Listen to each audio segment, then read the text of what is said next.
نبی کریم صلی اللہ علیہ وسلم نے فرمایا، اچھا سوال آدھا علم ہے۔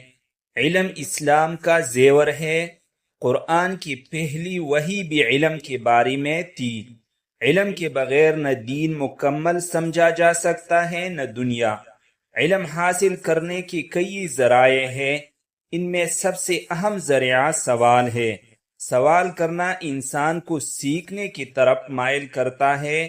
جب کوئی اچھا سوال کرتا ہے تو اس کا ذہن کھلتا ہے۔ سوال ایک ایسا دروازہ ہے جو علم کی دنیا کی طرف کھلتا ہے۔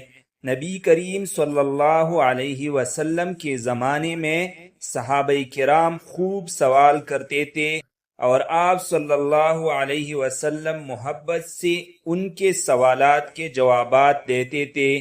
یہی تعلیم ہمیں سیکھنے کی ترغیب دیتی ہے۔ اچھا سوال وہ ہوتا ہے جو سنجیدہ ہو اور نیت سیکھنے کی ہو۔ بے مقصد سوال علم میں اضافہ نہیں کرتا، لیکن سوچ سمجھ کر کیا گیا سوال علم میں اضافہ کرتا ہے۔ سوال کرنے سے انسان کی سمجھ مضبوط ہوتی ہے۔ یہ سوال ہمیں گہرائی میں جانے پر مجبور کرتا ہے۔ بچوں میں سیکھنے کی فطرت صلاحیت سوالات سے جڑی ہوتی ہے، اس لیے کبھی سوال کرنے سے نہ شرمائے۔ علم حاصل کرنے کے لیے سوال کرنا پہلا قدم ہے۔ یہی وجہ ہے کہ نبی کریم صلی اللہ علیہ وسلم نے فرمایا، اچھا سوال آدھا علم ہے۔ اللہ تعالی ہمیں اس حدیث پر عمل کرنے کی توفیق عطا فرمائے۔